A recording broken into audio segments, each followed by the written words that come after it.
Hi there. I wanted to tell you a bit about the board meeting that took place on the 26th of September, just to brief you what went on. First of all, they re-elected the chair and vice chair. That's Deb Smythe as the chair, who's one of the tenant board members, and Liz Haynes as the vice chair, who's one of the councillors appointed to the board by the Torvine Borough Council. We talked about the management accounts. Every quarter we have to do a set of accounts for the board, showing how we've spent the money in the budget and how well we're doing against budget.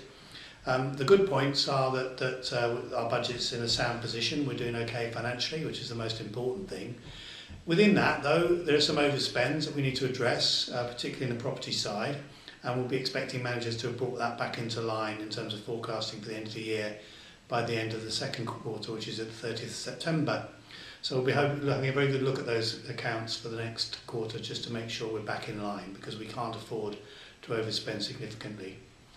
In terms of performance across the business, there was a performance report. Repairs are doing well in clearing a backlog, but there's still some work to do in finishing off the clearing of that backlog and making sure we're getting back to sort of completing repairs within 30 days, which is what we said we would do in the offer document.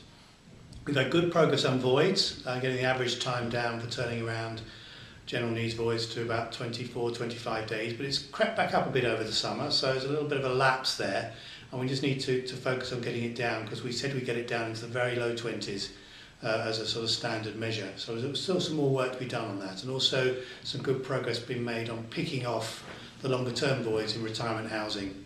We'll do some more work on that shortly. The help desk have made good progress. Had some pretty big problems in the help desk in terms of abandoned calls and the speed of response in the early part of the summer. But with the closure of the area offices and the transfer of the staff and the work the team have been doing, we've got that down really to a very good level.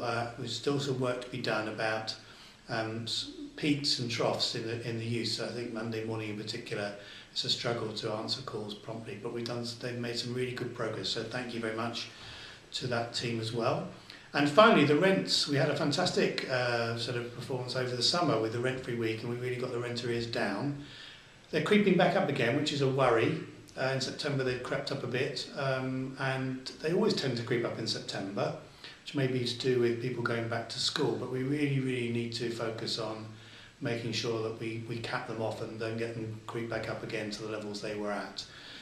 But the teams who are working on rent arrears have been doing some fantastic job experimenting with different approaches, and some of those are paying off. So it's learning the lessons. So in terms of all those four areas, the teams have been doing really well, but there's obviously plenty more to do. We did a report on outcomes and service plans and things, largely focusing actually on what we're planning for the customer relationship management system. We're all going to be using that by just after Christmas really. It's being set up at the moment, and we'll be trained and all start using it when we have contact with tenants and leaseholders.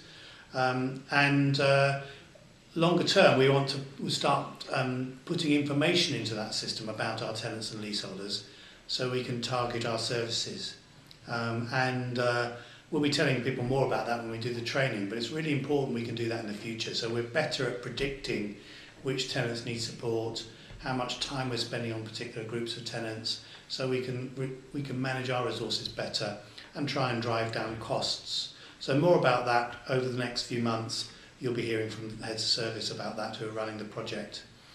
We agreed an emergency repairs policy on what an emergency is for repairs purposes. It's all the standard stuff that we've always had in there, with a few extras really. Smoke alarms, whether they're one smoke alarm or the second smoke alarm being an emergency.